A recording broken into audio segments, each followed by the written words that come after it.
জিবরাইল তুমি বুঝবা ওই বান্দাটা আমার উম্মতটা তোমার চেয়ে ক্ষমতাশীল ব্যক্তি, তোমার চেয়ে শক্তিশালী ব্যক্তি। বলেন সুবহানাল্লাহ। জিবরাইল আমিন এবার চিন্তা করে আমি দেখাই ছাড়বো কে আমার চেয়ে শক্তিশালী।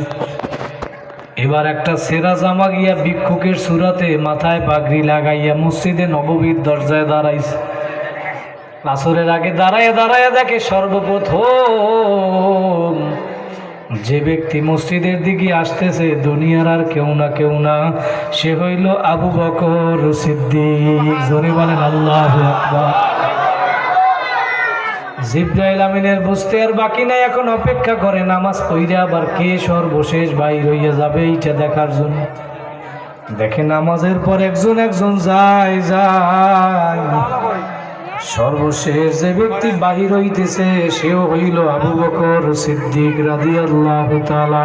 বলেন সুবহানাল্লাহ।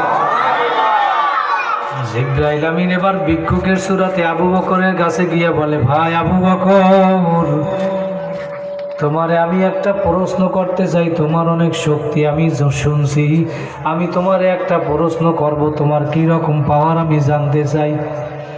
আবু বকর বলে, ভাই ভিক্ষুক। জিবরাইল আমিন তো ভিক্ষুকের সুরতে আসছে, বলে ভিক্ষুক তুমি কি প্রশ্ন করবা বলো। বলে আবু বকর তুমি পারলে বলো জিবরাইল আমিন এখন কোথায় উপস্থিত আছে।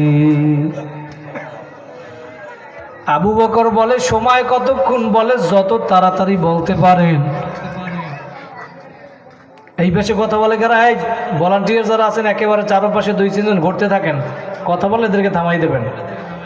একটু জিকির করেন সবাই, লা ইলাহা ইল্লাল্লাহ, লা ইলাহা ইল্লাল্লাহ, লা ইলাহা ইল্লাল্লাহ, লা ইলাহা ইল্লাল্লাহ, লা ইলাহা ইল্লাল্লাহ।